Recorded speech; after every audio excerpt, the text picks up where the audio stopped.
Welcome back to Adam and Todd and the Multiverses, the show where we take life's biggest debates, hottest controversies, and most unanswerable questions and put them to the test in bracket format.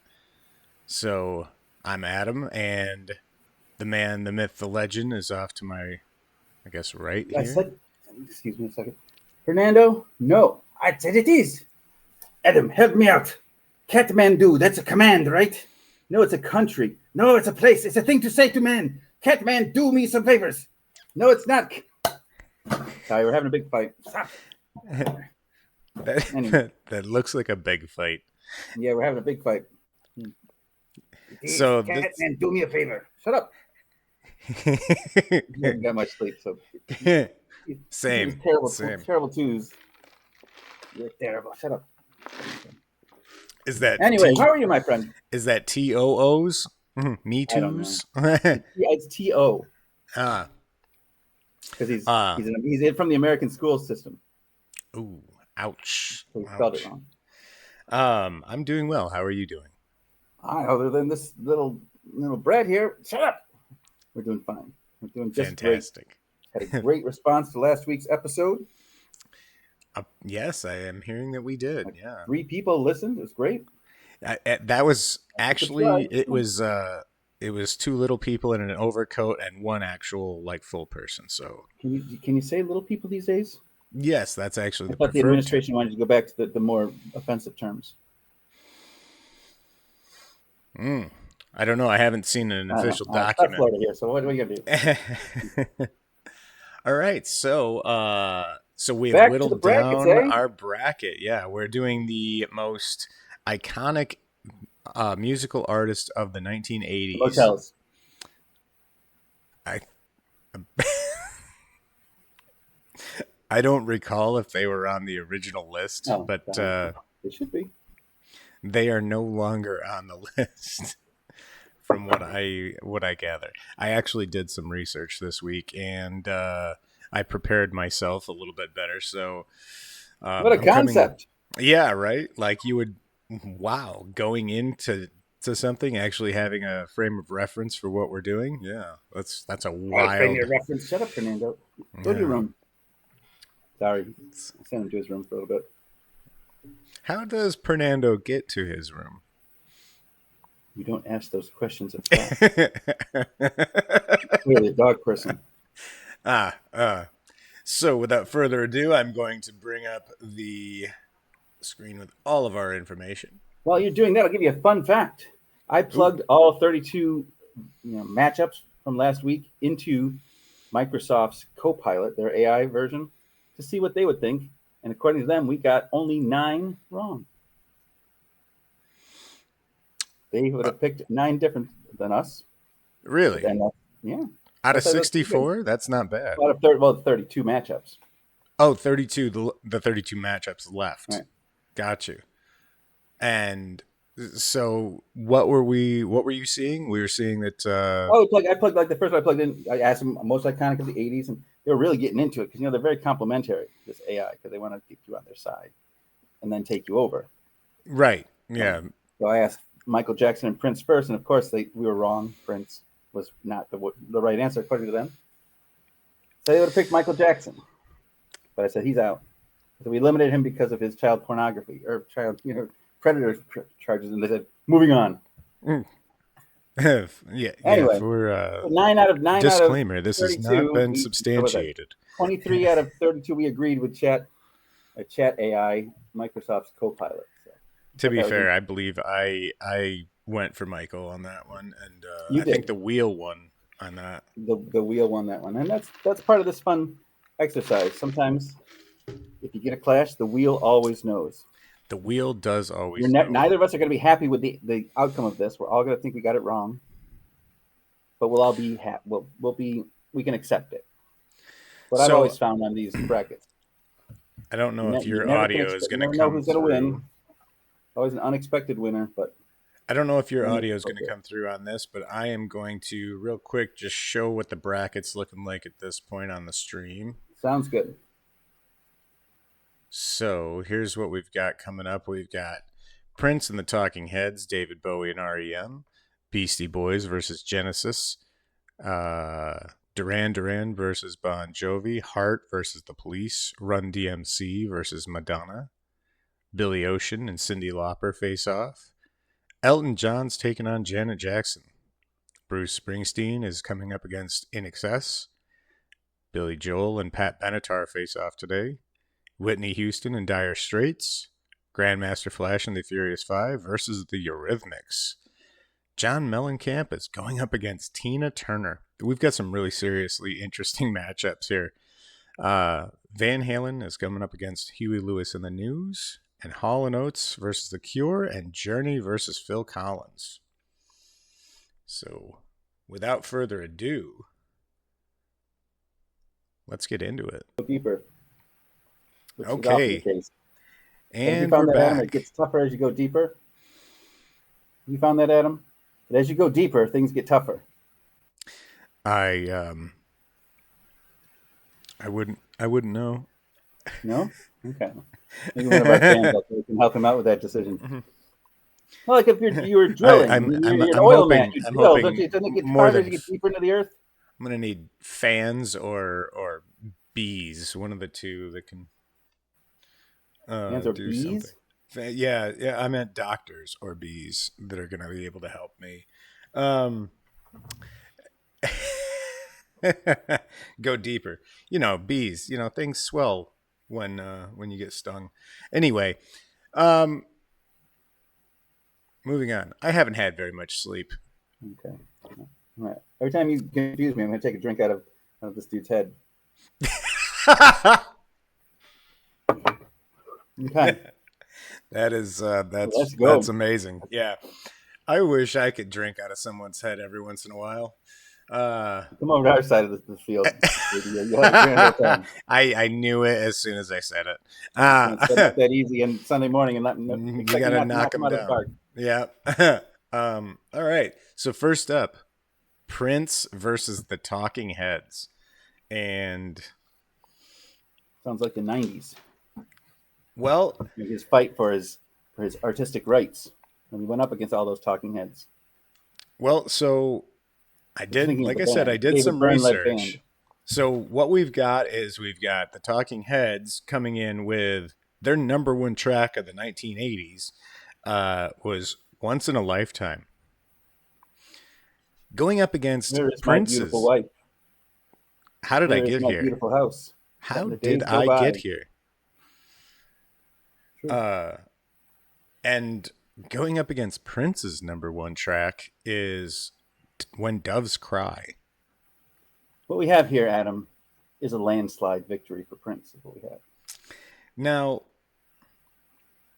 every track of Prince's 5 top tracks from Bangers. The 1980s, they're all iconic. Bangers. We've got When Doves Cry, Purple Rain, Let's Go Crazy, 1999, Darling Nikki. Actually, those were not in the top 5. Computer Blues, Kiss, Graffiti Bridge, and Little Red Raspberry Corvette. Beret. Raspberry Little Red Corvette. Raspberry Beret. That's an actual track. You've never heard Raspberry Beret? I have not. No. I was working part-time at a 5 and Dime. My boss was Mr. McGee. So with the Talking Heads, however, 4 out of their 5 were iconic tracks of the 1980s. What's the 5th one that was not iconic? This Must Be the Place. Great song. And I actually, when I listened to that, I was not a fan of it. Really? Yeah, I wasn't a big fan. But their top 5. They're more of an esoteric band. So they had Once in a Lifetime as number 1. 80s Prince. You can't, not even close. You agree with me? This one. Burning Down the House was song. number 2.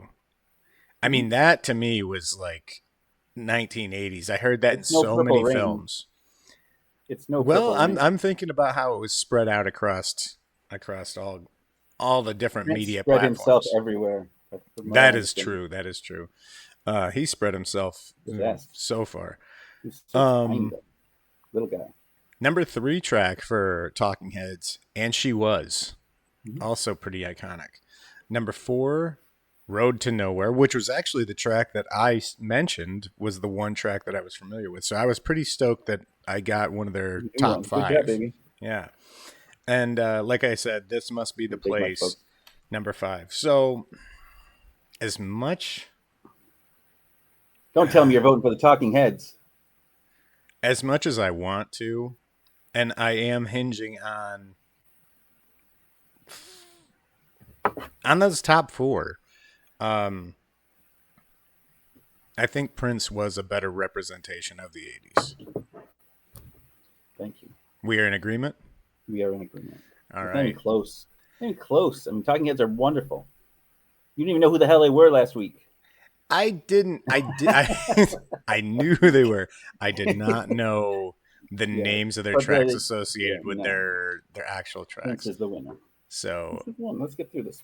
No problem. Prince is the winner. Set as winner. Save. Here we Wore a go. raspberry On beret, our way. kind to Now, find in the secondhand store. No, David nothing. Bowie is facing off against REM. Now, had to take the old nicotine out. You took your what out? Nicotine. Oh, nicotine. Okay, I thought you said you Yeah. took something else out. Uh, In a podcast.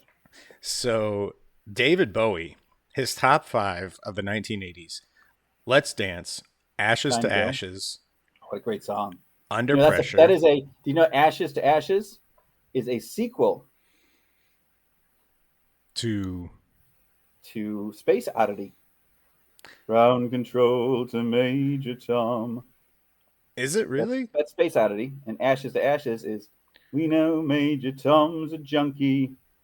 It's a sequel. I did hear he mentioned Major Tom in that. I didn't realize it was a sequel because I thought that the sequel to Space Oddity was the sequel that was done by a Life on Mars. artist. Different artist. It was. Let me see if I can just bring this up real quick. What is the name of that track? It is. Maybe not a sequel, then let's just call it referential. Yeah, self-referencing self. and you would know it as soon as I say the track title. Here it is. I know it's in here. So, Me Espresso. it is. Inagata Davida. Major Tom, Coming Home. Yeah. Earth Who recorded that one? below us. I don't remember who the original artist was, but it was definitely not Bowie. Okay. I have a remaster that I've listened to that's by female vocalists. So anyway, we've got Ashes to Ashes. Under Pressure was number 3 With Queen. Modern Love, and then China Girl. My favorite. I know that China Girl was a pretty big one in the my 1980s. karaoke jam. Really? I stumble into town just like a sacred cow. Visions of swastikas in my head. Plans for everyone. Great song. Not the most politically correct. Now, see, out of those 5, the one that was most iconic to me was Modern Love. Mm-hmm. I did like Let's Ashes Dance to was Ashes. number 1. Was Let's Dance number 1? Let's Dance, yes. What about Cat People from the 80s movie, Putting Out the Fire? That was not on the list. In Inglourious Bastards. You saw the movie Cat People, which was a remake of the Simone 1930s film about the woman who turned into cats? No. Moya Sestra. Are you talking about cat people? Fernando, go back to bed. No, I love cat people. I love cat people. Simone, oh, she was so pretty. Moya Sestra. Go back to bed. Okay. He gets very excited when he talks about cat people. He loves that movie. But there was a remake in the 80s with Natasha Kinski. Very sexy actress. I remember that song, Cat Natasha People, Kinski. Putting Out the Fire, in parentheses. Interesting. A great track. Great track. I was not familiar with that. But out of those tracks, I did enjoy Ashes to Ashes. Under Pressure, and well, obviously Under Pressure, and Modern Love. I wasn't a big fan. Well, I wasn't. I kind of was unattached to Let's Dance or China Girl. Wasn't not positive or negative. What about Just Mick Jagger and him doing a cover of Martha and the Vandellas dancing in the streets, which they did, an iconic video. Their total combined waist size was 13 inches. what They're very tiny combined? waisted men. They're very tiny, Bowie and Jagger. What is that? Linearly? Well, then measure their waist. They add them together, it's 13 inches total. They're very small. Very Seven and small a waist. half inches around, I think Bowie was probably 8, so or 6.5 inches. something like that. They're very small. Small men. That is Beautiful icons of the ridiculous. rock era, but they're very tiny waisted men, is what I'm saying. Interesting. Okay, Great song, great cover. So we've got Bowie and REM. REM's top 5 were The One I Love, It's the End of the World as We Know It, number 2, Orange Crush, Great song. Radio Free Europe, and Stand. Stand is one that I mentioned being one of the most iconic that I You got bonus points for knowing that one. Good job, baby. Thank you. And The One I Love is definitely iconic, as well as It's the End of the World as We Know It. Orange Crush I did enjoy. Radio Free Europe I was unattached.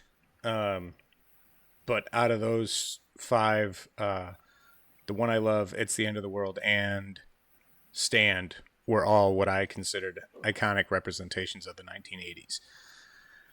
So there we have it. Look at you doing research. I'm so proud of you. I put in some effort. I put in actual effort and everything. New lunchbox. Great. Yeah. A whole new ass lunchbox. I love it.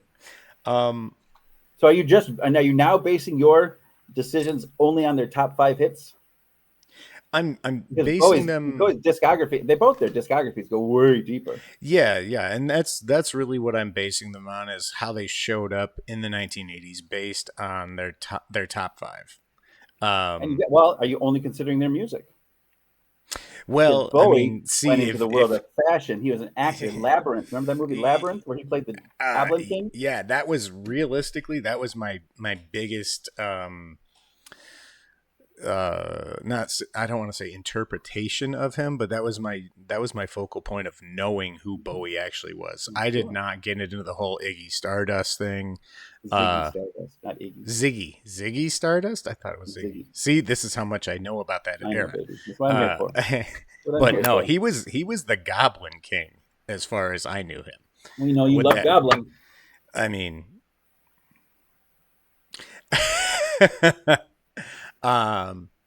yeah, so he was the Goblin King, and that, honestly, I had the Labyrinth soundtrack on cassette Clearly, tape. you were such a proprietor of great movies like Little Monster and Labyrinth. My goodness. Yeah, Flight of the Navigator. Like we're gonna have. Wait, you just wait until I put together a 1980s film selection that we get to go through. Imagine. Yeah, you're gonna. It's gonna be everywhere, isn't it? You're gonna be like, what? I was not into this era of film. My experience of 1980s as kid stuff. Gandhi with Ben Kingsley. 1980s film. With Ben Kingsley. Yeah, that's in the 80s. God, that was like a 3-hour movie. That was wonderful. I maybe for someone that was above the age of 10 at that age. Oh, okay. So anyway, what's your vote? We ready to vote yet? Yes, I'm ready to vote. Count us down, baby. 3, 2, 1. REM. David Bowie, are you insane? REM? Are you? What do you mean REM? That's. You are just being persnickety now. That's ridiculous. Over David Bowie, the 80s was David Bowie. He was married to what's her name? Iman, the fashion model. Oh, Dave. Oh, he was married to her? Of course he was. Oh wait, yes, They yeah, still I know were. who I you're think talking about. when he died, I think they were I'm still married. I am I'm confusing her with who was the one Probably some Fraggle from a movie you watched when you were 6. who was the other fashion model that was Christy sh- Brinkley, no, Pearson, she was known for being so Tyra Banks, androgynous. Like Grace that Jones. was no, not Grace Jones. How do we not have Grace Jones on this list? My goodness. Wait, Grace Jones is the one that was like I think she was dating Dolph Lundgren. That's Grace Jones. That was Grace Jones? Did you Okay. say Golf Lundgren? Dolph. Okay. Grace Jones. I'm, that Grace was Grace Jones. Jones? Yeah. Wonderful gay You're right. icon. I She, forgot that she's my she favorite. did In music fact, too. I All remember right, I so was we're thinking going her to the the other day. wheel. No, this Wheel is a oh, spinning. don't get me. Don't get me. Oh, Don't you even dare. Don't you uh, dare kick Bowie out of this thing. REM is the winner.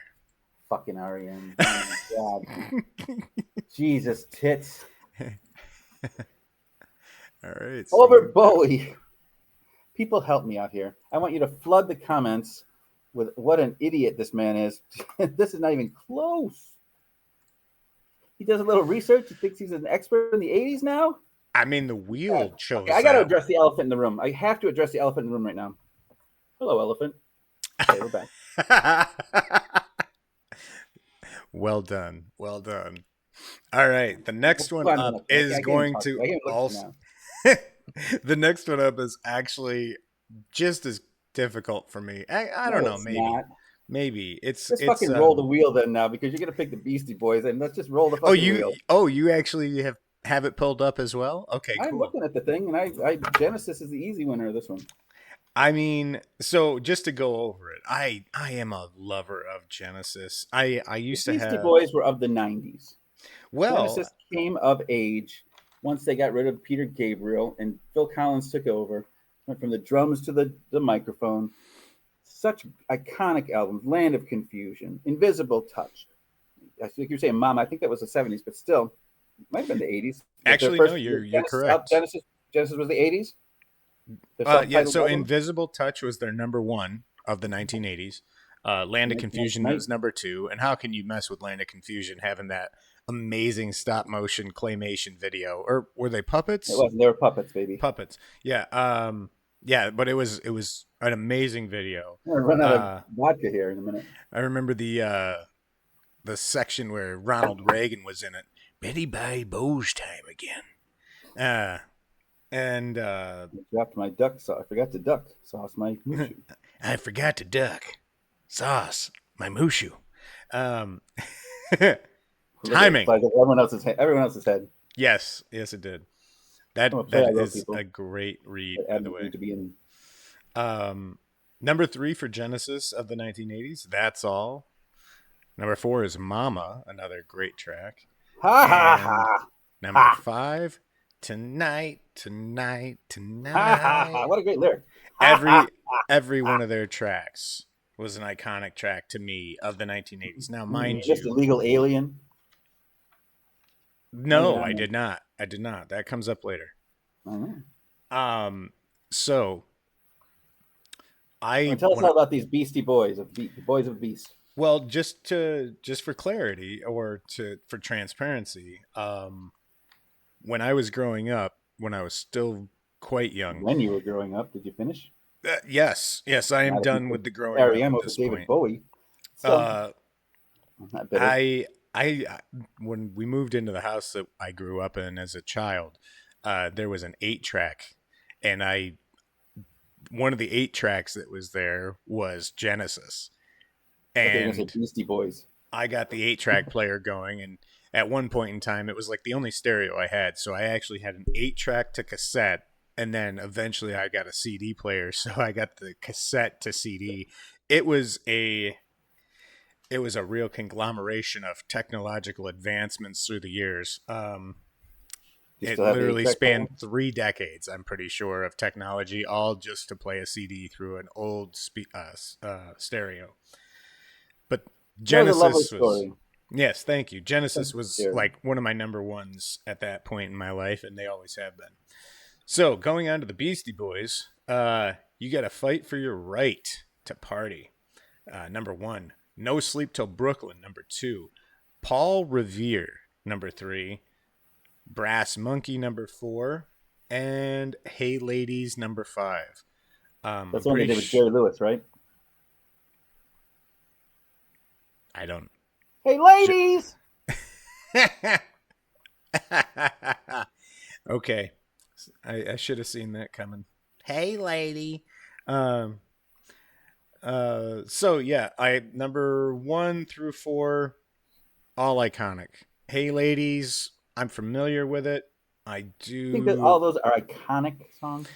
To They're very me, low bar for being iconic. I mean, for that genre, like quite Okay. iconic as far as I was concerned. But You're someone who stands up at the end of every theatrical performance with a standing ovation, aren't you? no, um, Rude. I'm ready to make my decision All though. right, me too. All right, 3, 2, 1, Genesis. Yes.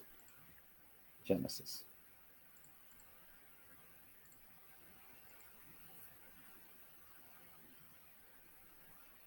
Okay, so next up, Duran Duran versus Bon Jovi. And I'm very fascinated to hear this deep dive research that you did. Okay, Not so knowing Duran Duran's music at all. yeah, I mean, I did know them. I didn't realize who they were so much by their name. But Hungry Like the Wolf was number one. Rio was number two. The Reflex was number three. Girls on Film number four. A View to a Kill. Speaking of Grace Jones and Dolph Lundgren, they were both in that movie. It's a James Bond movie. It was a James Was it a Bond James theme. Bond movie? Okay. Um. That'd be a good. So That'd be a good bracket to do sometime too. Best James Bond theme.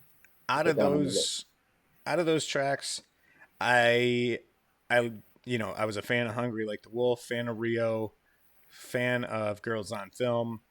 To me, Hungry Like the Wolf and Girls on Film were the only two that I considered iconic out of that list. I was unattached to the Reflex and A View to a Kill. Reflex was huge, but it was, yeah, not the best. Not their best song. And View Bon to a Kill. What a Jovi. great Bond theme. You know, like James Bond. I'm not a Well, I big didn't Bond watch it as a fan. child. I only watched Darkwing Duck. I even as an adult, they used to do the nonstop James Bond on what was it TNT around If you Thanksgiving. just listen to their music, the theme songs alone, that's about icons. You have to be a music icon to get a James Bond theme. Think all the people who have done it: Madonna, Shirley Bassey, Louis Armstrong, Carly Simon, Billie Eilish. You know, Chris Cornell recently. Wait, Billie What's her Eilish name? did a Adele. James Bond song? Who did? Billie Eilish did a James Bond Yes, song? she did one of the most recent ones. Really interesting. See, She won an I Oscar for it, I believe. I did get into GoldenEye probably Tina because the, Turner. the the video game produced hype for me and I was like, "Oh, this is actually really cool. I want to check this out." And Pierce Brosnan to me was actually a stellar 007. Right. There's no Sean Connery, but he's fine. But then Schmorgenbrenner. Craig Charles or Craig I'll be right back. I gotta get more to drink. what? All right. Well, moving on. While Todd is away, I'm going to list off the 5 top Bon Jovi tracks of the 1980s. Number 1 was in at "Living on a Prayer." Number 2, You Give Love a Bad Name. Number 3, "Wanted Dead or Alive."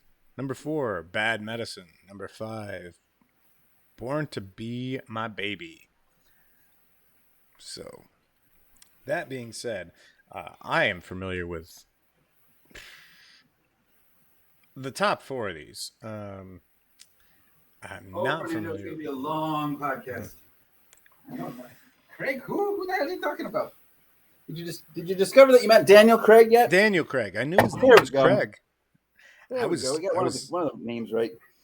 I before he became Bond, I had no idea who he was. And obviously, I still don't. He was in Birthday Cake, the Guy Ritchie film. Very good. He's in. Birthday Cake. Is it the Lucas Guadagnino film Queer? Was nominated for an Oscar recently. Good movie. Great actor. The Glass Onion film. He's the new. I saw that he was in that, but I haven't watched the film. Oh, both those are great.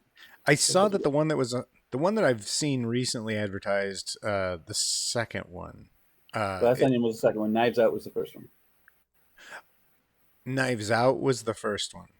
Because I've heard of Knives Out, but I kept seeing that Glass Onion was the second one, better film. Was a sequel to something, but I didn't yeah, see they're like Agatha Christie. He's a detective. He plays a detective. So he's the through line in all of them. Gotcha. So I was just going over Bon Jovi. Bon Jovi's number 1 was Living on a Prayer. Number 2, You Give Love a Bad Name. Number 3, Wanted Dead or Alive. Number 4, Bad Medicine. Number 5, Born to Be My Baby. 4 out of those 5 I consider iconic. I enjoy all the first 4 of those. Did you have a poster of Bon Jovi above your bed on your ceiling? No. Just checking. No. God, at that point in time, it would have been like probably like Miss Piggy or something. Well, I mean, not when I was in the 80s, but I'd say that like what was that? Kathy Ireland. And I'm just realizing that I haven't seen anything from her in so long. She was in that. The only thing that I can remember she was ever in as an actress was the spin-off of Lethal Weapon, the parody film that they did. Anyway, I think it had Emilio Estevez in it.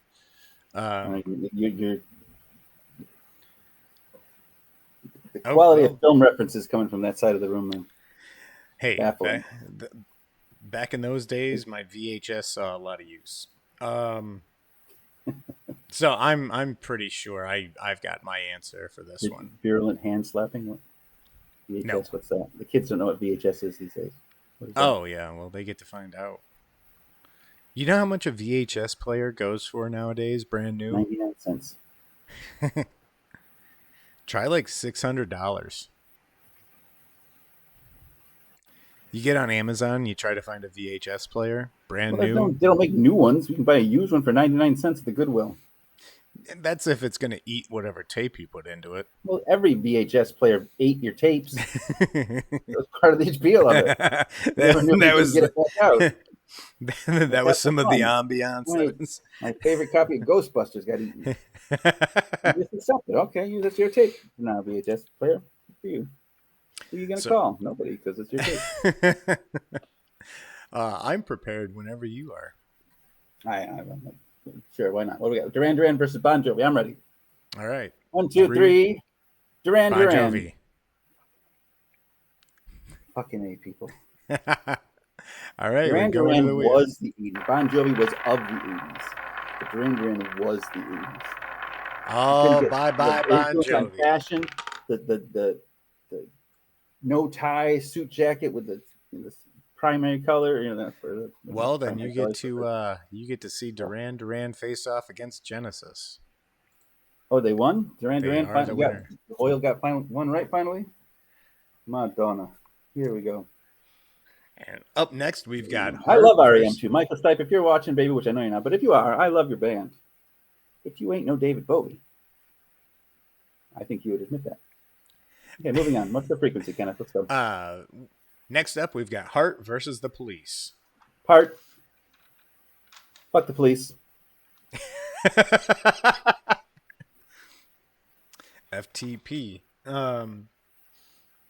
Now, to be fair, let's keep it in reference to these police. Okay, I'll be serious now. So, Heart. Where do I have Heart? Ooh, what's wrong? I'm using some of that loose leaf paper you were talking about. This I'm stuff trying to get them as a sponsor. Wild. I'm talking to them as a sponsor. Really? That would be fantastic. This stuff is so handy, actually. I can't. Sheets the other day. I can't zoom in on it like I would like, but it's. Well, sure you can. You know how to zoom in on a piece of loose leaf paper and watch. I'll pretend this Shaka Khan Single is a piece of loose leaf paper. This is how Yes, you zoom please. in Holy shit. and zoom out. Wow. Zoom in. That's how it works every time. You don't even need electricity. Amazing. It is quite amazing. You are correct. Zoom in. I see how that works now. Fernando saved me. I hear you, Dad. I know you need some support, though. Thank you, Fernando. So up Our first fight we've over. got Yes, Heart. Adam has cured our fight. We will not fight again because I see what you have to deal with. Thank you, Fernando. Yeah. We'll play. We'll Oh, face him together. We'll face you together. Let's that's hear all about this that's Heart versus the police. that's We're so very nice excited that to hear your research. he set your Which one? differences 92 aside of these are to iconic. support you. So Heart, top 5 of the 80s. All 4 of the top 5 to me were iconic representations of the 80s. What About Love? Number 1. I always thought Number that would two, be a great country song. What about love? I think some country artist should cover that song. It'd be a great country track. A little twang behind it. I I've could been lonely. I've been waiting for you. My country accent. Anyway, what about love? yeah, I could I, see I that. interrupted. You're gonna say never, and then you're gonna say alone. Number 2, These Dreams. No. Number 3, Alone. Number 4, Never. Number 5, Who Will You Run? Who Will You Run To? Who will you run to when it all comes down? When it all goes down? Who's gonna pick you right up off the ground? Who's gonna take away those tears you cry? Who's gonna love you, baby, more than I? So I was a fan of all 5 of What these. about that one where she slept with a guy on the side of the road, had a baby? That was a great tune. Big controversial song. Mm, Remember that song? What the hell was no. that?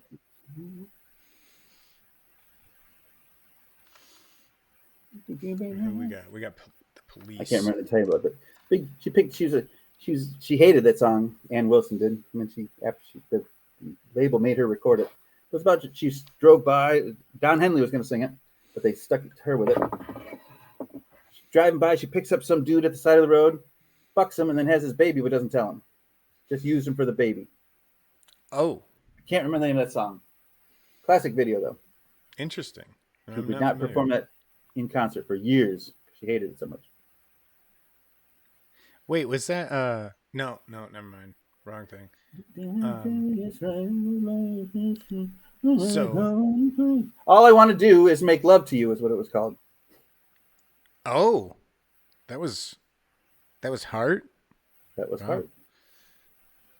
And their 1987 album, Bad Animals. I don't believe any of the tracks from that were listed on your list there. No, Bad no, Animals is a it's fun song. just from the 80s. So That was 87. oh, I thought you said Probably not their top 5 because their self-titled Heart album was huge.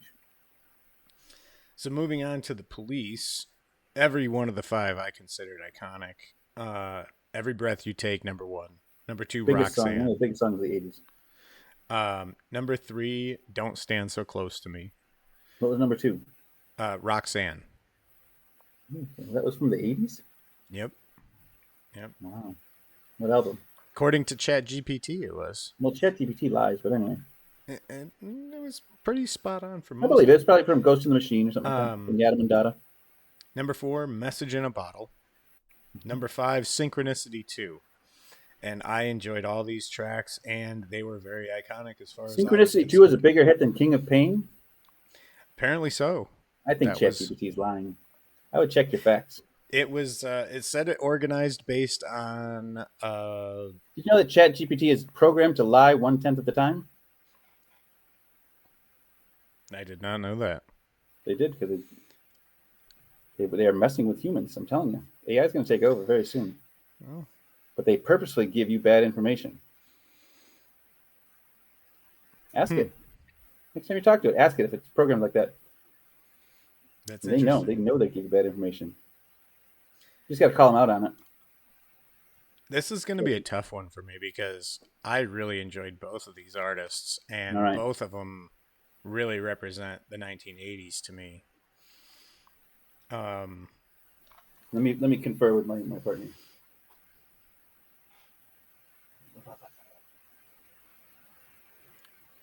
I know, but Adam's gonna think. Okay, we're ready. I'm ready as well, so we'll do a countdown. 3, 2, 1. The Heart. police. Okay. Spin that wheel, baby. It's You going. said heart? I can't believe Did that. say I'm heart. surprised. Oh, wow. That one was so close, but the heart is moving on to the next round. Fuck the police. You wanted to say that anyway. No right. kings. Except right. Martin Luther Jr. King Crimson. All right. Up next. Billie Jean King. Put Billie Jean King. You know that No Kings March they had yesterday? She couldn't even show her face. Even though she wanted to support everybody. Her name's Billie Jean King. She's not my lover, but I mean, still, she should have been able to go to the rally. Next up, we've got Run DMC versus Madonna. I thought she was your lover. No, Billie Jean is not my lover. Oh, she's just a girl? Yes. Okay. So Run DMC had 4 out of 5 were what I considered iconic. That you didn't know last week at all. I didn't know. Number 1 was Walk This Way. Iconic, clearly. Okay, keep going. Number 1 was Walk This Way. Number 2, It's Tricky. Number 3, My Adidas. Number 4, King of Rock. Number 3, Run's House. I was a big. I'm sorry. What did I say? Did I say number 5? Run's House. King of Rock. So 4 out of 5 I felt were iconic, and I enjoyed all their tracks. And you're taking nothing into account about the cultural influence of these bands as well. You're just going on their top 5 songs. Interesting. I'm going into what I experienced from their music based on what my interpretation of the 1980s felt like. I do understand that they had a seriously influential role in their music, and in hip hop, and bringing in a rock and roll feel with their music as well to their hip hop. As far as hip hop went, I was a big fan. Who are they competing against? Madonna. Maybe this is even worth discussing. We get to go through it. Okay. It's your show, baby. Okay. I'm just getting drunk. Madonna is number 1, Like a Virgin. Number 2, Material Girl. Number 3, Into the Groove. Number 4, Like a Prayer. Number 5, Holiday. 4 out of the 5. Borderline. Number 7, La Isla Bonita. Number 8. Just keep going and going and going. 4 out of the 5 for me. Did you figure out that the wrestling movie song she did? No. Okay, while you keep talking, I'm gonna look up. Just ignore me. I'll type away here. That was what'd you say? Vision Quest. Yep. Crazy for You was the name of that song. Crazy for You. So Swaying Room as the music out of those 5, 4 out of the 5 I felt were iconic. And which one did you find? Which Madonna song did you not feel was iconic for the 80s? Holiday. I wasn't familiar with Holiday, like, at all. If we took a holiday, but time to celebrate just one day out of life. After listening to Like a Prayer, I've had that stuck in my head for a solid week now. So I enjoyed all 4 out of the 5. Holiday unattached. But that being said, I have my vote ready. We're ready as well. 3, 2, Madonna! 1. Madonna. We were early. It was a city discussion. Yeah, we vote Madonna. Okay, we're good. We're through. All right, we are through that. It can't be any more iconic. Next is going to be Billy Ocean versus Cyndi Lauper. Oh, and I realized that I misspelled Cyndi Lauper. It is Cyndi. Cyndi. So let's see what we got here. Billy Ocean. Okay, well, I found Billy Ocean, so we'll do Billy Ocean first. He's right next to the Pacific. Is that south or further west? Both. Right. No, left. Left. It's further left than west.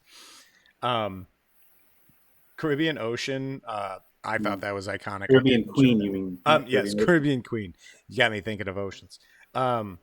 Caribbean Queen, iconic, number one track. Get Out of My Dreams and Into My Car, iconic as well. Um, Suddenly, I wasn't familiar with this track. This is number 3 for him.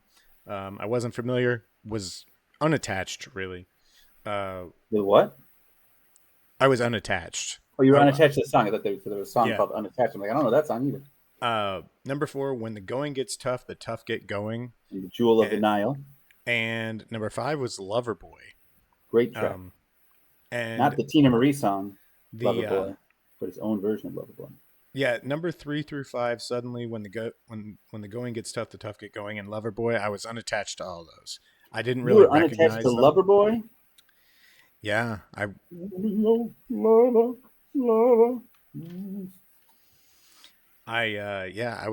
was unattached, and I Catch was. this, baby. Hey, man. You unattached to me. I'm Billy Ocean.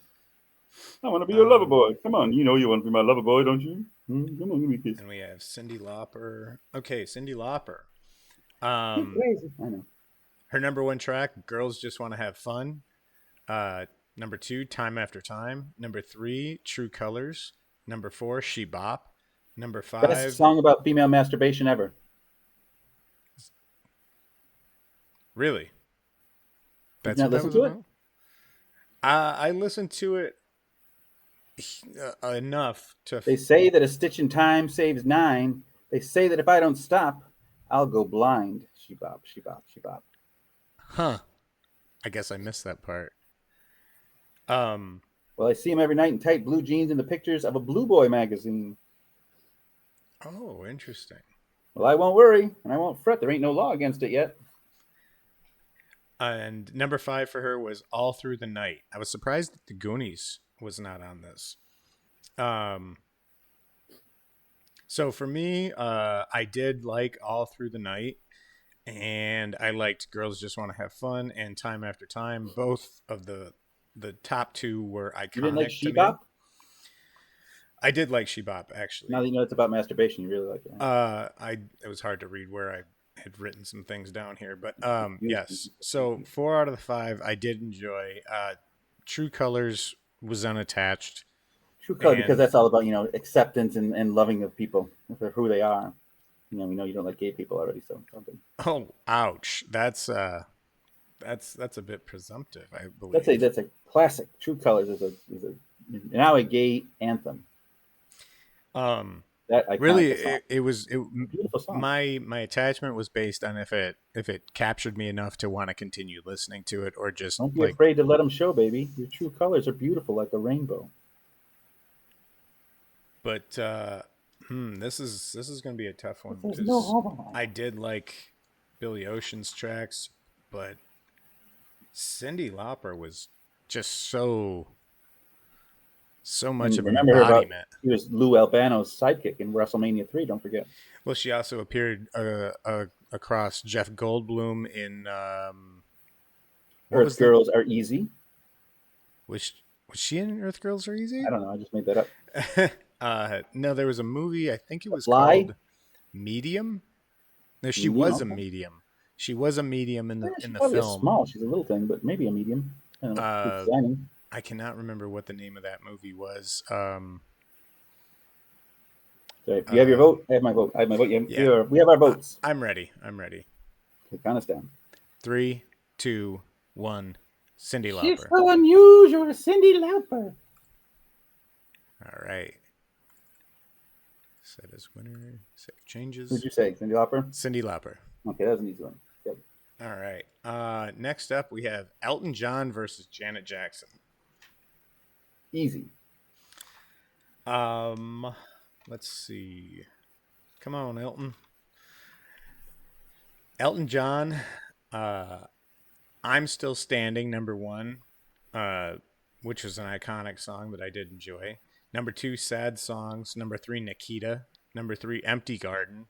Number 5, I Guess That's Why They Call It the Blues. I did enjoy, I Guess That's Why They Call It the Blues, and I enjoyed I'm Still Standing. to me, only one of those tracks was iconic, and that's I'm Still Standing. I was unattached to sad songs, Nikita, and Empty Garden. Empty Garden to me was just Elton John was of the 70s. His 80s yeah. stuff was kind of okay. He kind of revitalized his career once Princess Diana died. He re-recorded "Candle in the Wind" with the new Diana lyrics. But I think if Elton John, I think that's one that Microsoft thought we got wrong in the last. Whoever he faced last time, who did we put him over last time? He shouldn't even been in this round, is what I'm saying. Your co-pilot thought that was an incorrect decision, and I kind of agree with him. So, tell us all about Janet Jackson. Okay. There's Janet. Number one is "Nasty," which is an iconic track. Miss Jackson, you're nasty. "What Have You Done for Me Lately?" Not Number much, two. but I've done this podcast. Number three, "Control." Number four, "Missed You Much." Number five, "Rhythm Nation." We are a part of a Rhythm Nation. Rhythm Black Nation, Cat, I did Cat. feel. It's African American cat. No, Black Cat is the title of the song. Okay. Rhythm Nation, I did feel was fairly iconic. I did enjoy that track. Honestly, with Janet Jackson, I was unattached to "Nasty," unattached to number two, number three, and number four. So I am going to abstain from this round. Janet Jackson. Okay. Janet Jackson.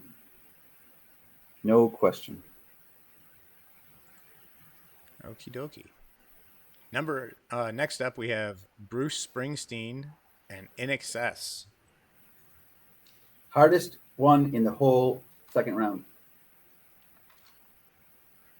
So Bruce Springsteen had "Born in the USA" as number one. Number two was "Dancing in the Dark." Number three, "Glory Days." Number four, "I'm on Fire." Number five, "Hungry Heart."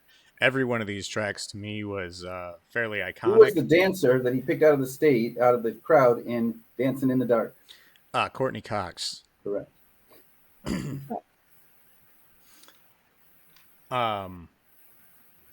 All these tracks were iconic as far as I was concerned, and I was a fan of each one of these tracks. Now, going up against "In Excess," "Need You Tonight," number one. Number two, "New Sensation." Number three, "Never Tear Us Apart." Number four, "Devil Inside." Number five, "What You Need." "Need You Tonight," "New Sensation," "Devil Inside," "What You Need," all to me were iconic, and I enjoyed. And when you think the 80s, they're that synth new age, new sound of the 80s. Yeah, that's He was that old, very infamous and great singer, great songwriter. But we're thinking the 80s. right. It's tough. It's a tough decision. Very tough. This one is tough. "Never Tear Us Apart" was one I was unattached to. Two worlds colliding. That being said, yeah, this is a tough one because Bruce had. Did you see Michael Hutchins in those leather pants without a shirt on? Does that not sway your decision? I did not. I did not see that. Should.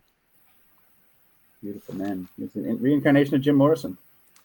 Man, this one is tough for me to make a decision because, yeah, "In Excess" definitely for me embodied the sound of the 80s. I wouldn't have even known that Bruce Springsteen's tracks were technically 80s. It's like huge, big. "Born in the USA" was a gigantic album. It's gigantic. In my mind, I almost categorize the Bruce Springsteen tracks in like their own genre. I don't know.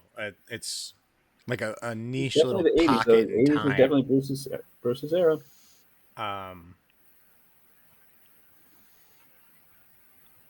But we have an answer. I think I have an answer. Yeah, I'm gonna go with this. I'm ready. 3, 2, 1. "In Excess." Abstain. Okay. "In Excess." We couldn't decide either. That was a tough call.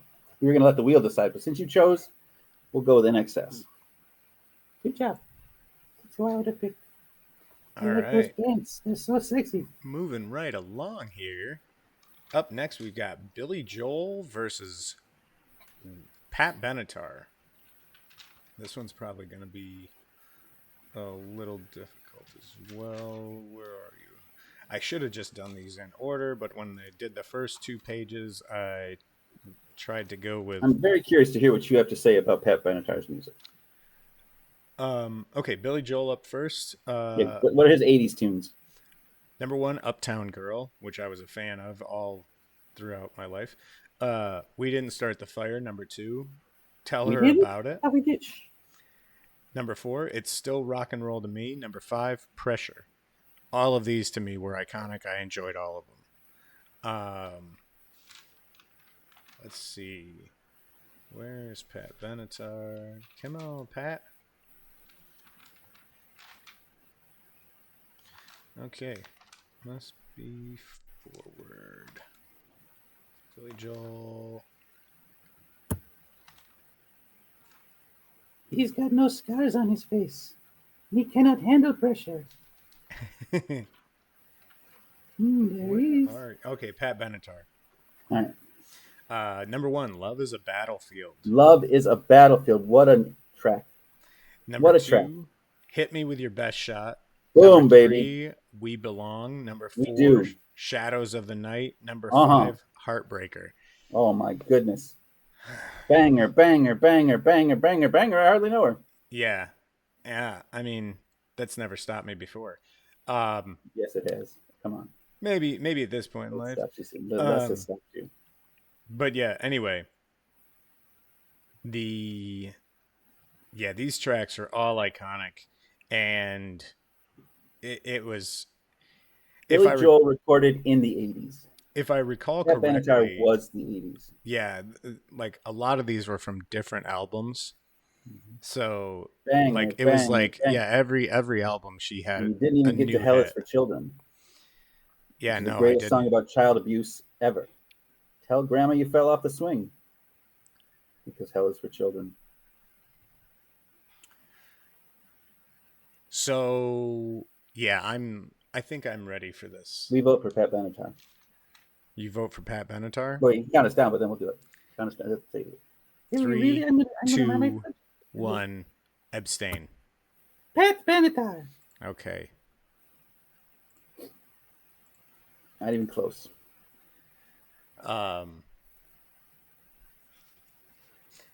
It was going to be hard for me to try to go against Billy Joel. I mean, Uptown Girls video, he had that guy doing the backhand springs and all that stuff. Like, I don't Pat even. Benatar's video for Love is a Battlefield, where she throws the water in the pimp's face and has all the whores walk out of the club with her and they shake their shoulders down the street. Come on, what's better than that? Oh, I didn't see that before. I'll have to check that out. Classic. Okay, so up next we have Whitney Houston versus Dire Straits. We'll probably choose REM. No. It's okay. I'll probably choose REM. So Whitney Houston had "I Want to Dance with Somebody," and as we both know, that is an iconic track. Never heard that song. Enjoy. How's it go? Ooh, I want to dance with somebody. Yeah! I want to feel the heat with somebody. It's fine. I want to dance with somebody. Okay, Fernando. With somebody who loves me. What is that noise? I heard it in the back alley last night. I was very scared. It's okay. It's just him singing, baby. You're good. Number 2, How Will I Know? Number 3, Greatest Love of All. Number 4, Saving All My Love for You. Number 5, Didn't We Almost Have It All? Then you gave it to REM. So I enjoyed all these tracks. They were all iconic. I feel like when I was listening to "Didn't We Almost Have It All," it hit hard for me. Beautiful love, great good song. And I feel like it was in a film. The Little Monsters. No. Land Before Time, Part 6, Dinosaur's Revenge. I don't know. I looked it up to see if it was in a film, and it said that it was never officially like in anything, but I feel like it was at the end credits of something. something Every 80s along the movie is lines of getting like Moonstruck or something like that, not which a was a Moonstruck. show. It was a show. I understand the Moonstruck was a show, but it was No, something very Moonlighting was a heartfelt. show, baby. Oh yeah, Moonstruck was a scary movie. Moonlighting. My bad. Yeah, the Bruce Willis show. Go get some more vodka. Oh my god. Uh yeah, I don't know. I felt like it, but Woo! hearing that track was like this was my experience of the 80s. It really took me back. Right back to that crack pipe, huh? Um However, on to Dire Straits. Money Wonderful. for Nothing, number 1. Number 2, Walk of Life. Number 3, Sultans of Swing. Number 4, Great track. Romeo and Juliet. Number 5, Brothers in Arms. Um, Money for Nothing, Walk of Life, Sultans of Swing, all good tracks, all iconic. Um, I was unattached to Romeo and Juliet. Brothers in Arms, I actually didn't like. It's one of the only down votes that I had. Wow. Um, Interesting. yeah, I was not a fan of that track. So Take that, Mark Knopfler. Take that. that being said, I'm pretty sure I have my vote ready. It's Whitney Houston. Yeah, it's 80s Whitney icon. Houston. Easy. Whitney Houston, and I like that fact because it's really outside of the genre of music that I would normally listen to. But it was What type yeah, of music do you listen to? I don't know. I mean, I like the synth pop sort of stuff. I mean, now at this point, I listen to a lot of what's called either synth wave or retro wave because it does give me that like 1980s throwback sort of feel. Doesn't have a lot of it that's produced now doesn't have lyrics to it. It's Because literally people don't just read or write these days. this is true. It's a lot Not of an instant background paper. music, but it gives me a lot of nostalgia for my If they had childhood. that loose leaf paper, though, they would write. If only that was a bigger thing. Could be if they sponsor our show. Um, but yeah, I don't recall where I was going with that, but It's Whitney Houston now. Whitney Houston's the answer. yeah, definitely Whitney Houston. Um, but I guess soul is it felt like You it don't was have any soul, soul but you're R trying and to discover your own soul. That's real good. R&B. Good. It Good to had discover you have a soul. well, I'm saying that's the type Very of important. music. I don't know. Saying that I have a soul, I might have a spirit. That gives too much credence to things that I don't know if I I trust have some in. spirits right here. Uh, Up next, we've got Grandmaster Flash and the Furious Five versus the Eurythmics. Grandmaster Flash. I actually knew 2 tracks of his, and I could have. I looked up because I thought that during last week's podcast. That was I the most the most praised moment of the show last week was you singing the Grandmaster Flash cover. I had record executives beating down my door trying to get you to record that. as you would, I have no doubt about that. But I Let's thought hear a that little he bit of had it. Come on, done let's hear a little bit of it. because white lines blow away. Yeah, I just do the backup vocals, but they are that fantastic. You say white lines? White lines, and I thought that he Oh had done boy! white lines. He might have done more than white lines, but I thought that he had produced or created that track, and yeah. And I when I first looked it up, it was not coming back to Grandmaster Flash, which was I thought was interesting. But anyway, number 1, The Message, which is an iconic track of his. Number 2, White Lines, also iconic. Number 3, Freedom. Number 4, It's Nasty. Number 5, New York, New York. It's Nasty. I liked, and it was iconic to me. Freedom and New York, New York. I was unattached. Um, On to the Eurythmics. Sweet Dreams, number 1. Number 2, Here Comes the Rain Again. Both of those iconic, and I was a fan of both of those. Number 3, Would I Lie to You? Number 4, Sisters Are Doing It for Themselves. Number 5, Also got female oh, I'm masturbation. sorry, Oh, actually, it's not. this one got a little skewed up. Number That's with Aretha 4, Franklin. number 4 was actually There Must Be an Angel Playing with My Heart. Number 5 was Are Doing It for Themselves. With Um, Aretha Franklin, right? uh, didn't say that it was with Aretha It is. Franklin. Okay, I'll take your word for it. The You know Queen of this stuff. Soul. So, I don't see Dire Straits singing with the Queen of Soul, do you? They wouldn't dare. that being said, would I lie to you? That's enough. And sisters are doing it for themselves. I was unattached. There must be an angel You don't playing. like those female masturbation songs for some reason. What's up with that? I just was You unattached. want to do it for Didn't them? say I You're didn't gentlemen. like him. Gentlemen, you want to do it for them. That's fair. Missionary There, Man, that's not even on their list. That's a great track. there must be an angel playing with my heart was actually a track I did not enjoy, but that's just preference. I think it's just not a track I enjoyed. Blink, Fernando. Blink. I can't. I think too much cocaine. Ooh, he's definitely voting for Grandmaster Flash. Stop it. Enough. And It's a little crazy. despite Sweet Dreams and Here Comes the Rain Again, I have my vote. Despite, I think he may be leaning one way or the let's vote. Okay, count us down. 3, 2, 1. The Abstain. Eurythmics! Oh, Did you okay. say Grandmaster Flash? I said I abstain. Oh, you abstain. Okay. Yep. Good. So the Eurythmics are moving. Fernando on. was about to jump through the computer. He loves Annie Lennox. Now this one might be a fun Doesn't one. find her to be too snobby in these days, or erudite, or stuck on herself at all. No, not at all. I love her. Okay, good. So up next we have John Mellencamp versus Tina Turner. We used to like John Mellencamp, but then he gave up the cat name in the middle of, so we don't like him anymore. We don't? No. You don't give up your cougar. No? You give up This your is cougar? this. Okay.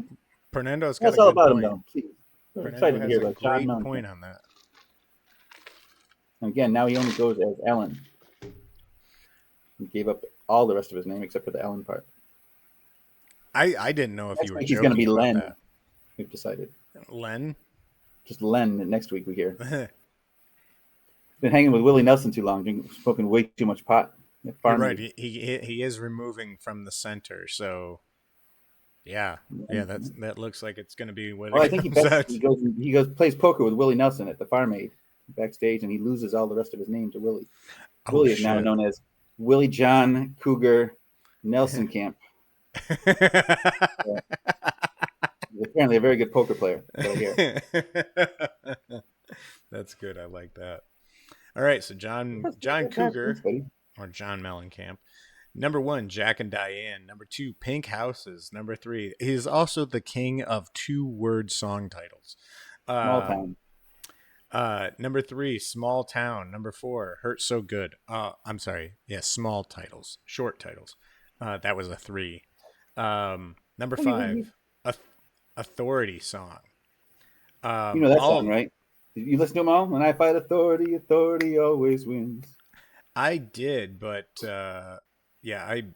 this is why I made notes, because I knew I wasn't going to remember them all. I know that I've listened to them before, and that's why I would label them if they were iconic or not. If I'd heard them in the past, that was... Anyway, all of these were iconic. I enjoyed all these tracks. Great artist. Tina Turner. What's Love Got to Do with It? Iconic, definitely iconic track of the 1980s. Private Dancer, also an iconic track. That was number 2.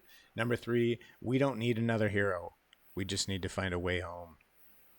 From Beyond Thunderdome. Mad Max 3, Beyond Thunderdome. Mm-hmm. Also, Burn, what's the little Master Blaster runs Bartertown.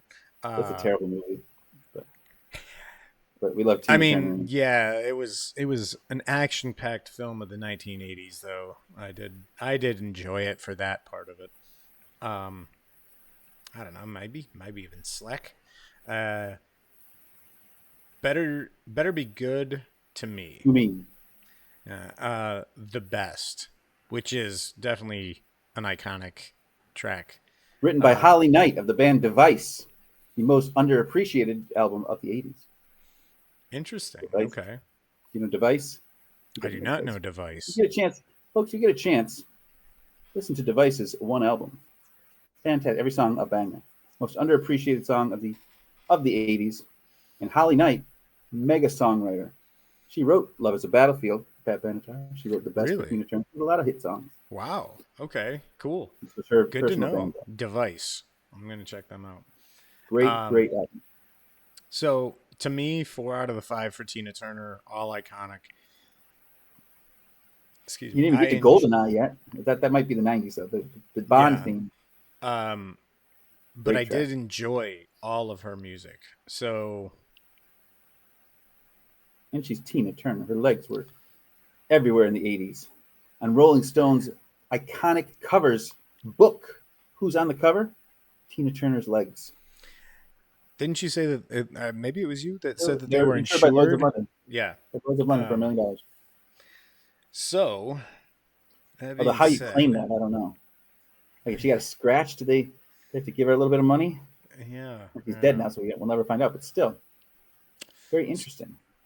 So I'm prepared We're for. prepared to say Tina Turner as well. I mean, we're prepared to give you our answer. 3, 2, 1. Tina Turner. Okay then. Yep. 3, 2, 1. John Tina Mellencamp. Turner. All right, there. I couldn't let you have this one, so we're gonna take this to the wheel. You said Mellencamp? I did. Yeah, we The need to take this 80s? to the wheel. Yeah, he fits into Okay, that so small Tina pocket of Turner this time round. now. Tina Turner it is. Oh, But yeah, Mellencamp Mellencamp and his style is of wonderful. music Nice guy. in that Great time songs. frame.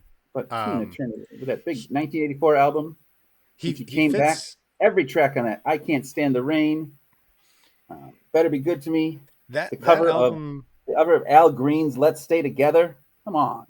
That album from Mellencamp fits into that same weird pocket of time in my mind that Which Bruce one? Which album? You Springsteen get was a in. bunch. Lonesome Well, that Jubilee. that same sound, sorry, that same sound fits into that weird pocket of time. Like I wouldn't associate it with the '80s. Okay. It was like they were in some weird niche Oh, area kind of of. the It's because it's country. folky. It's folky. It's very Americana. Yeah, yeah, and Timeless. and I mean, as though they were all great, I wanted to give representation because, like, yeah, it was a very small niche of like they were in a box. I guess is how I look at it. It's huge. Um, What a. He still lives in Bloomington, where I went to school. we are rolling right through this. We're only an hour and 12 in, and we've made real progress. We've already got we've got 3 more brackets to go in this round. And only 2 should be difficult. Let's knock them right out. What's Uh, next? Next up is Van Halen versus Huey Lewis and the News. This is the But difficult one I as far want as a I new see it. drug. You've had enough Um, drugs today, Fernando. You just be quiet. Van Halen had Jump at number 1, number 2, Panama, number 3, Hot for Teacher, number 4, Why Can't This Be Love, number 5, Dreams. All these are iconic as far as I am concerned, and I enjoyed it. Two different lead singers on those songs. Um, uh, I can't remember. He went off and did his own thing for a while. David Lee Roth David Lee Roth, thank you. was from 1984's album. The album 1984, which had Jump, Panama, and Hot for Teacher on it. Dreams was Sammy Hagar from OU812, I believe. Okay. And then we've got Huey Lewis and the News. That's the power of love. And Back to the 1. Future. Number 2, Hip to be Square. It Number is. 3, If This Is It. Doo-wop. Number 4, I'm happy to be stuck with you. Number 5, Do You Believe in Love? No, Um, that was number 5. all these were also iconic. And I Want a New Drug. You didn't even mention that one. Yeah. I enjoyed all these tracks. I enjoyed everything from Van Halen as well. This one's going to be a tough one for me. But at the same time, I feel like I have my answer. Like, just looking at them. I mean, knowing how I feel about these 2 artists and their tracks. Which of them, let me ask you this question. Of the 2 of these iconic bands, which has had a Broadway show based on their music recently done? I'm going to say Huey Lewis in the That News. is correct. Um, that's interesting. I did not know that, though. That's a show I'd actually be really interested to see. It's already closed. It didn't last very Oh, long. they're not doing anymore. They're not doing any more showings of it There might be a eventually. tour of it or something. It's kind of something that would go on tour, but I wouldn't count on it. So I'm ready whenever you are. We If are you want ready. to. Okay. 3, 2, 1. Huey Lewis in the News. Abstain. Hmm. So Huey Lewis moves on to the next round. Sorry, Van Halen. All right, up next we've got Fernando's Hall and apparently happy about Oates. that decision. He likes that one. No, I just want the new drug. Stop it.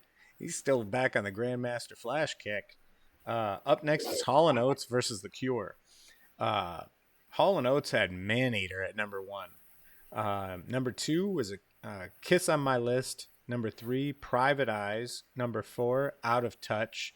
Number 5, You Make My Dreams Come True. Maneater, Kiss on My List, Out of Touch, and You Make My Dreams Come True, to me, all iconic. There's a smile, method of modern love. All of them great.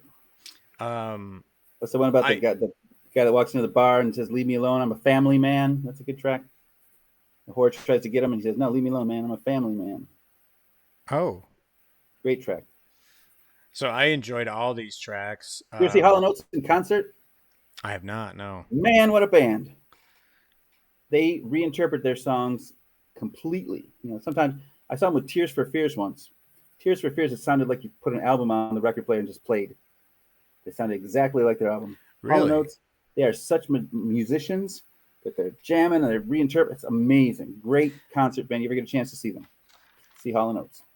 So I remember seeing a small interview, and I can't remember which one it was. I want to say it was, it's Daryl Oates, right? Daryl Hall, the blonde, not Daryl Hall. John Oates is the little short Latino guy. One of them was talking about that they pretty much did everything in the band, and that the other guy was just kind of there. And that could be their. Saying that about him. They were not very. They're not very much friends anymore. That was the interpretation that I got from, and I don't know why that takes up space rent free in my brain. It was a moment that I heard on some random interview. Very much like Andrew Ridgeley of Wham. Got very lucky who he was paired with. Okay, all right. Yeah, I just thought it was weird that kind of like you to me, right, Fernando. That's correct. Because realistically, I did not listen to a lot of Hall and Oates. I was familiar with those tracks, and why that, like I said, why that takes residency in my brain. Daryl Hall famously went on to do I forget what network it was on, but he does like a Daryl's Garage, he calls it, where he invites musicians to his garage and they jam out. Oh, that's cool. So up next we've got The Cure, and number 1, Just Like Heaven. Number 2, Love Song. Number 3, In Between Just Like Days. Heaven. How's that go? I don't even know that song. You finally hit a song I don't know. Just Like Heaven. That's actually, it was a good track, but it's. Would I know it if I heard it? Probably. Maybe. I mean, you probably would. I didn't know it prior, but it's basically talking about female masturbation. Well, it's talking about how he makes her come. I'm pretty sure. And she says, "How do you do that? How do you do that thing? It brings me. Look at his face. It's just like heaven. And if you do that thing and teach me how to do it, then I'll run away with you." So we had number 2, Love Song, that one is iconic. I do enjoy that track. In Between Days, I enjoyed that one. Close to Me, I was unattached. The Love Cats, another down vote. What's wrong with the Love Cats? I love cats. Okay. They, however, did not do Fernando any justice. They did not do Cats justice. We vote the other team then. Yeah. Yeah, so this one's pretty easy for me. I have my vote if you're ready. All right, we agree. You agree to be ready? Fuck that no cats person. All right, Hall and Oates, my Of vote. course, that's easy. Yeah. I I named my was car Man Eater. surprised. My Jaguar was named Man Eater. Remember? I was really surprised to see, like, actually listening to The Cure. Most of their tracks are, well, all these tracks outside of Love Song, they really didn't have like a hook, and they didn't have a And Love Song has what, like repetitive 10 words in it, chorus. 10 unique words. Not that Not that many, but I it's mean, not that one was strong. at least, it at least hooked it back. It brought it back together. Like Boys Don't Cry, that brought it Be back. slow. Um, Friday I'm in Love, that track brought it all back together. But the rest of these, like none of those really did that. Just like Heaven brought the chorus back a little bit, but I don't know. Anyway, It moving wasn't on. like it was a crazy thing. We choose the disease. So moving on. Because I know that I voted for The Cure last week, and We know yeah, that's this one was that Microsoft thought you got wrong.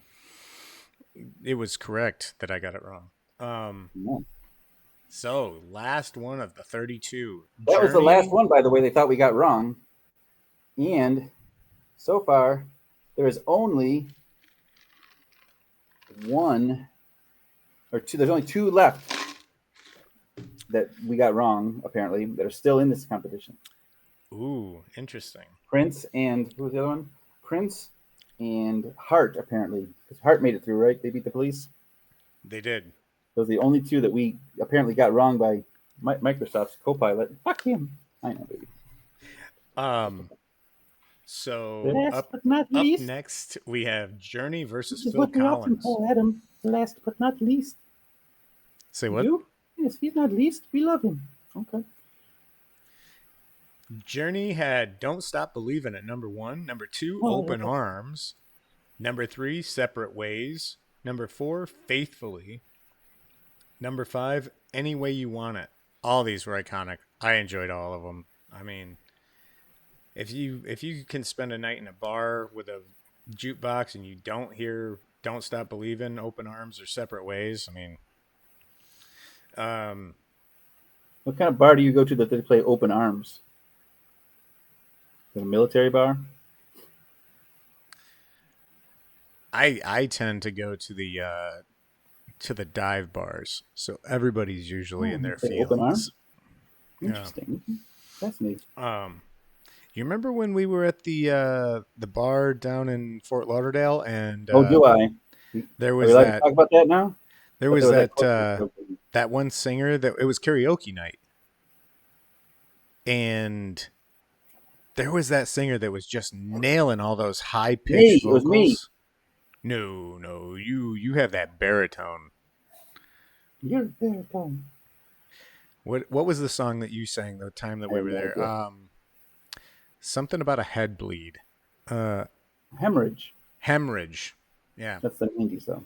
makes sense that Good was, song. yeah.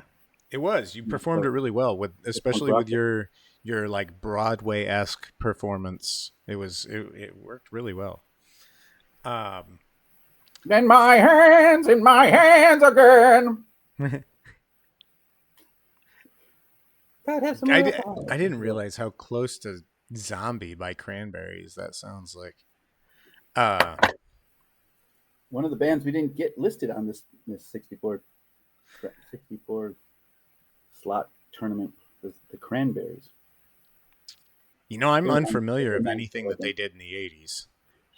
That's a tough story. Her story. She died way too early. Oh yeah, absolutely. And Moving on, anyway, Phil Collins, I In don't the know Air Colin. Tonight Why is was he number empty? 1. Against All Odds, Take a Look at Me Now, number 2. Susudio, number 3. What do you Which expect me to see? after seeing that, I was like, what the hell is Susudio? Made up word. That's what I figured it was. I was wondering if there was an inside joke that we all missed He out just made it up in the studio. on. One More Night, number 4. Another Day in Paradise, number What a nice 5. song. What was the track that you had mentioned earlier when we were doing Genesis? I could have swore that popped up here, but it was a Phil Collins Genesis. track. I don't Yeah, know. well, yeah, I can't. We'll have to go back to the video. Um, yeah, so all of these tracks I enjoyed. Phil Collins was so 80s. In the Air Tonight, Studio, One More Night, and Another Day in Paradise. I Keep felt in were mind, if all. you got to figure in, he's also starred in movies. He did this. He won an Oscar for Against All Odds. Take a look at me now. He was in the movie Buster. He was the musical source of music for Tarzan the movie for Disney. That was later, right? That I was don't know, but I'm just in trying the to give him credit 90s. for dying.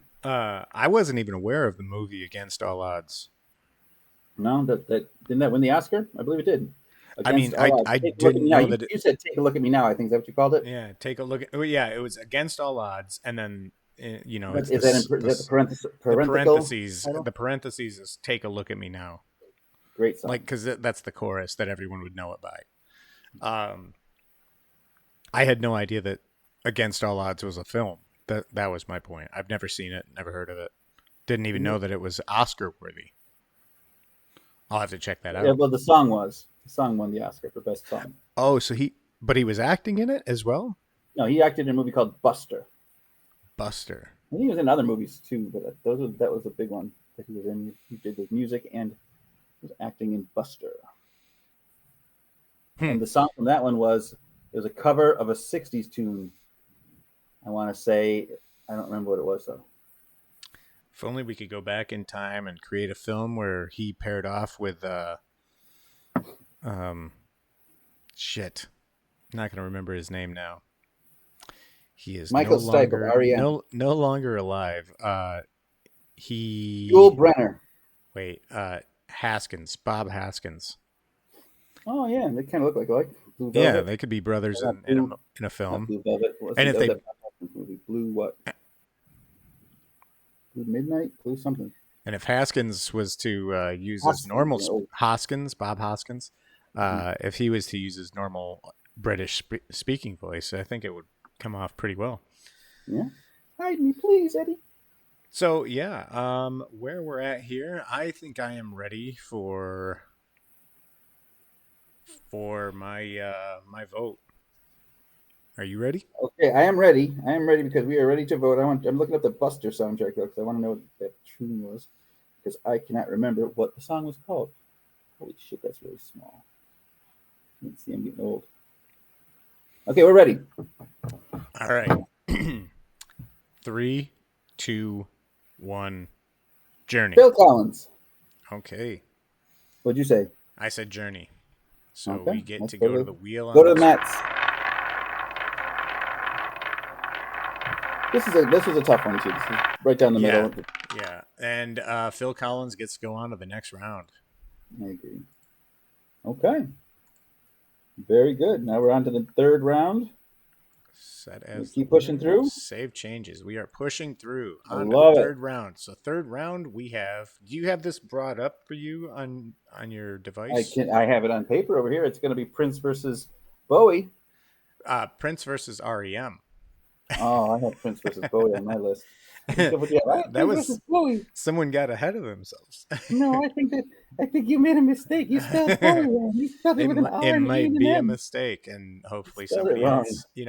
We get to find out how many other people think I was wrong in the comments. Entire world.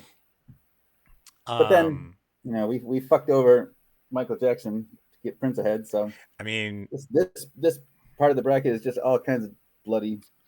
so we've got Prince versus REM, Genesis versus Duran Duran, Heart versus Madonna, Cyndi Lauper versus Janet Jackson. Ooh, we got girl on girl crime here. In Excess versus Pat Benatar, Whitney Houston versus the Eurythmics, Tina Turner versus Huey Lewis and the News. Ooh, Hall and Oates versus Phil Collins. Oh man. Woo! It's gonna be So tough. Get the vodka and cocaine ready, Dad. Okay, we're ready. So I'm going to move back to my notes here. I'm not going to go through the lists again, unless just to make my points. So we make this a speed round. I 1, 2, 3, guess go. to, Unless we need something to discuss. People in agreement? I might have to reference my notes for some of these still, but You let us know when you're ready. I'm ready on number one. Number one is Prince versus REM, you say? Yes, Prince versus REM. Prince versus the usurper, REM. You're just waiting for me to vote Michael Stipe. By the way, I did find photos of Michael Stipe next to John Malkovich, and they do look very similar. Perform female masturbation to them? Did I? I mean, Cyndi Lauper might have bopped a few times. I don't know. Okay, well. But I'm prepared. So 3, We're 2, ready. 1. Prince. Prince. Get out of here, REM! You Bowie killer. It's okay, Fernando. That's how these things go. All right. Next one up. Genesis versus Duran Duran. Okay. Look up your notes. Yeah. Girls on Film, The Reflex, Hungry Like the Wolf, Rio. All right, I'm Say ready. a Prayer, Seven and the Ragged Tiger, New Moon on Monday versus Invisible Touch, Tonight, Land of Confusion, Illegal Alien, Mama. Illegal Alien. That was the one. That was the one that came up earlier. Which one? Illegal Alien. Alien. Yeah. So you ready? We are always ready. 3, 2, 1. Genesis. Duran. Okay, going to the wheel. Ooh, shit. Sorry, Genesis. Woo. Duran moves on. That's the right answer. They were the 80s. They're so quintessentially 80s. Ooh, up next is Heart versus Madonna.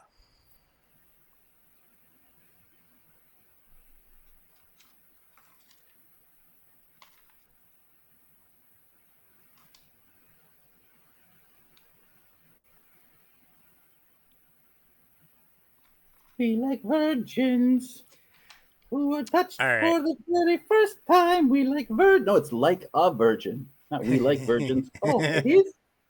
Yes. Oh, okay. I'm ready when you are. We are ready. 3, 2, 1. Madonna. Madonna.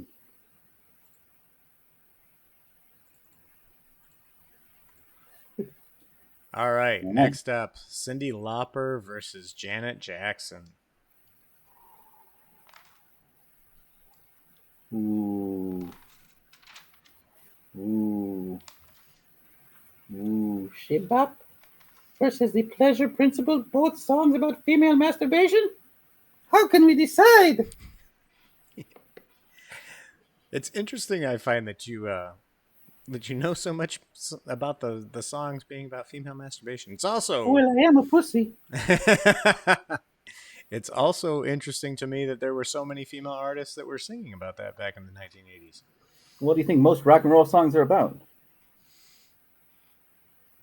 I don't know. I mean, most of them are about masturbation or sex of some kind. That's interesting. You're upset that the females have finally given themselves a voice in this era? Misogynist as well as a homophobe? Oh my God, what is he like? You're making me look really shitty. Maybe put on a nicer shirt. Fernando, stop it. That's mean. He's getting out of control. Well, yeah, there it is. Crazy. For clarity, I am definitely not a homophobe. We know. You love us. Yes, I do. And then one time in Vegas, we discovered that too. You're not a homophobe. That wasn't a girl. It was a girl. No, it wasn't a girl, Dad. It wasn't? No, you did? Anyway. Cyndi Lauper versus Janet Jackson. Okay, we're ready. Whenever you're ready. All right. 3, 2, 1. Cyndi Miss Lauper. Jackson, if you nasty. Ooh, okay. Taking it to the wheel. Going to the wheel, wow. Cyndi Lauper moves on to round 3 or 4. Probably the right call. Close call. This is why the wheel is important. In Excess versus Pat Benatar. Oh, Madonna. This is a hard one. Wow. They're only going to get harder, aren't they? Some of them, yeah. That's Adams. What? Fernando? You're so mean. Put you in your room again. With the elephant? If you want. Yeah, Ooh, that maybe. is really hard.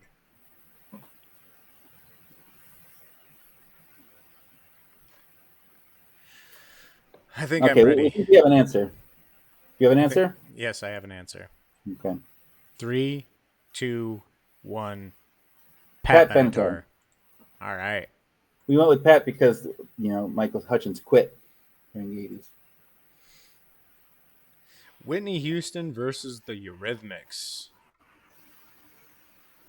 But 80s icon. I have an answer for this. We have to just hang on a second. Just listen.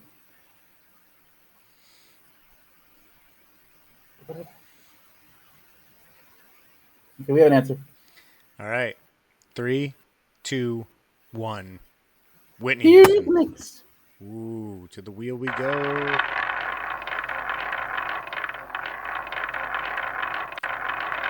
Whitney Houston, it is.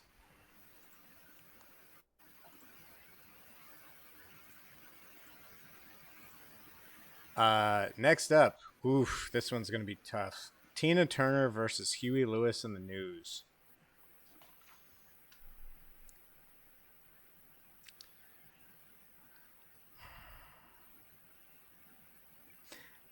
I think I have an answer. All the cats come in these places, and the cats are all the same. You don't look at their faces. We are ready. All right. 3, 2, 1. Huey Lewis and the Tina News. Turner. All right, to the wheel we go. Did you say Huey Lewis? I did. Good thing she's not still alive. Oh. Fly in from Sweden and kick your ass. You got it. Tina Turner moves on. Of course. Well, that's a good thing. You're safe. All right, that's good. Good. Man, she have to go against Whitney Houston next? Oh my God, no. No, I don't think so. Whitney's taking on Pat Benatar. Yes, she is. Hall and Oates versus Phil Collins. Ooh. They're evenly matched. Yeah, they're evenly matched on my notes.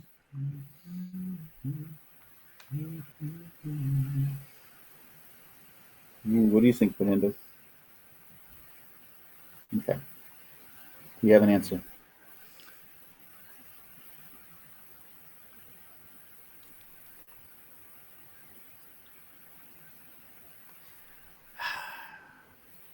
All right, I've got an answer. 3, 2, 1. Abstain. Phil Collins. All right, Phil Collins it is. You thought the wheel should have decided that one because they were so evenly matched. You said it yourself. They're evenly matched. Hence the wheel should have been both, but that's okay. I'm actually down for that. We'll cancel. No, too late. You can't talk yourself. If you can't re-vote. Okay. If you could, unless you want to re-vote Bowie back in. Save That's changes. Okay. You had it right. Right. Phil Collins is fine. You said Phil Collins. Phil Collins wins. Let him take on Tina Turner. I wish him luck. She'll push his wheelchair down the mountain. So in the quarterfinal, we've got Prince versus Duran Duran, Madonna versus Cyndi Lauper, Pat Benatar versus Whitney Houston, and Tina Turner versus Phil Collins. Oh my goodness. Is this a cliffhanger? We're going to leave the viewers waiting to see next week's decision? Those are 8 incredible bands, 7 incredible matchups to come. I think I'm prepared to take this to the semifinal now. I think We're going to the final 4. Yeah. Go to the final 4. Might as well go the whole way, right? No, Dad, we got to stretch this up. Yeah. We'll. I'm gonna do some more research on the final 4 because that. All right, so we got to get into the final 4 though. Yeah. So. Oh, Madonna! What do we got? So who we got first? Prince versus Duran Duran. So. Wow. I don't know if I can decide this one. I can. You can? Yes. Okay. You tell me what you think. Okay. We're ready whenever you are. Where the hell is Duran Duran? Oh, there they are. The Reflex, Hungry Like the Wolf, Rio, Oh yeah, this Say is Your easy. Prayer, This is New easy Moon for on me. Monday, I'm Girls on ready. Film. You ready? We are ready. 3, 2, 1. The Prince. purple one, Prince. Clear His winner. Majesty. Prince is making it. He's in the final four. He's not getting a lot of resistance. I wouldn't. That first matchup, Prince Michael Jackson. That was That tough. was the matchup of the match. I think Yeah, the yeah. one that's going to win the whole. It is a favorite at least. He They knocked win the whole thing. his biggest opponent out first thing. So Yeah, but can you imagine if it was Prince versus David Bowie? How exciting that would have been. So let's see. Next up, we've got Madonna versus Cyndi Lauper. Girls Just Want to Have Fun versus Like a Prayer and Material Girl. Wait, that's Madonna. Madonna versus who? Cyndi Lauper? Cyndi Lauper. Oh, this was the classic battle of the mid 80s. In the charts. In the fans. Interesting that's how it shows up now still, huh? Yep. One emerged, though. One has emerged in history as the iconic one with a head on her shoulders and not banging 13-year-olds in Spain while she falls off the stairs. Wait, say that again? I'm not going to say it again. Madonna comes after me. But this is a good one. This could decide the whole thing right here. Hold on, I am so unusual versus She's So Slutty. One of them banged Warren Beatty. One of them banged that guy from the Goonies. Wow. So the movie that I was referring to that Cyndi Lauper was in across Jeff Goldblum was a movie called Vibes.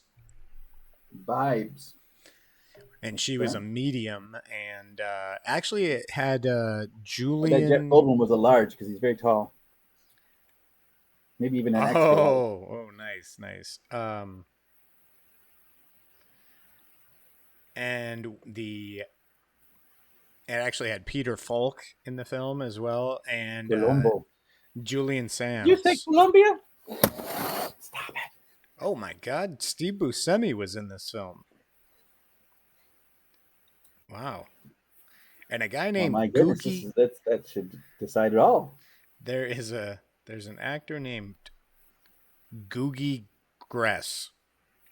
Googly breasts? Googie Gress.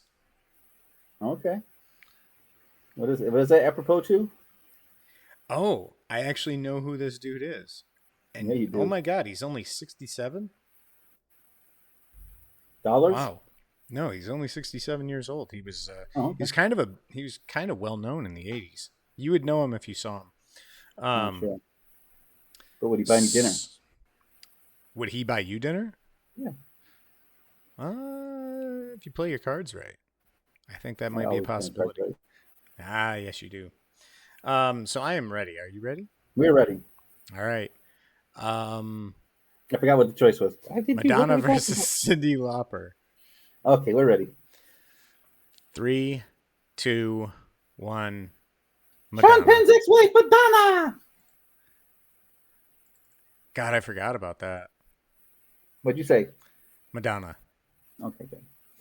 So we have Prince versus Madonna. Talk about a mashup right there. There's the 80s for you right there. Next up, we have Pat Benatar versus Whitney Houston. Ooh.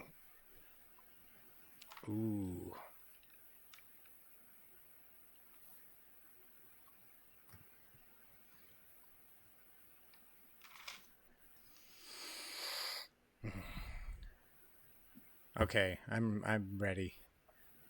We're ready too. 3, 2, 1. Abstain. Pat Benatar. Okay. You abstained? We only voted for Pat Benatar because we thought for sure you were going to say Whitney Houston and we wanted to get revenge for Bowie.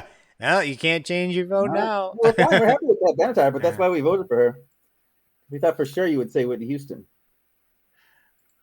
Revenge for Bowie. But Pat Bennett, she's a great, fantastic Oh wait, no, representation of the 80s. Who's left? Yeah, she One absolutely left. was. And the thing was, is so was Whitney Houston, and I actually was looking at like Whitney Houston's voice as well as Pat Benatar's performances, and yeah, it was just too much of a difficult one for me I to gotta watch that choose. video with her shaking her shoulders I do need to on the watch street. that. So next up we have Tina Turner versus Phil Collins. Wow. There's going to be 3 women and Prince, or 2 women and Prince and Phil Collins. Got it. Tina Turner versus Phil Collins. We're going to discuss. Now! Okay. Okay, we're ready. All right, 3, 2, 1. Tina Turner. All right. Sorry, Phil. All right, so that brings The us to 3 the ladies of the semifinal. 80s and the gender fluid symbol. You know what? He went to a. Do you know this? This is a little historical digging you can look up when you're doing your research on Prince. Why? Remember when he changed his name to that symbol? Yes. Why did he do that? Ooh. Give you something to look up. It's a very interesting story. There actually is a reason that Of has course. been. The reason is he called himself the artist, Prince. Right. The artist, and then just put the symbol. Because in all the contracts for record deals, they listed him, the artist had to fill it in.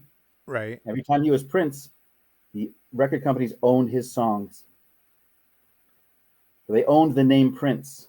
They owned that. The record company did. Said, fuck you, I'll just change it to a symbol. And then from then on, he owned his songs from then on. Really? Absolutely. Look it up. It'll be a very interesting thing for you to look up. I will do that. I will definitely do that.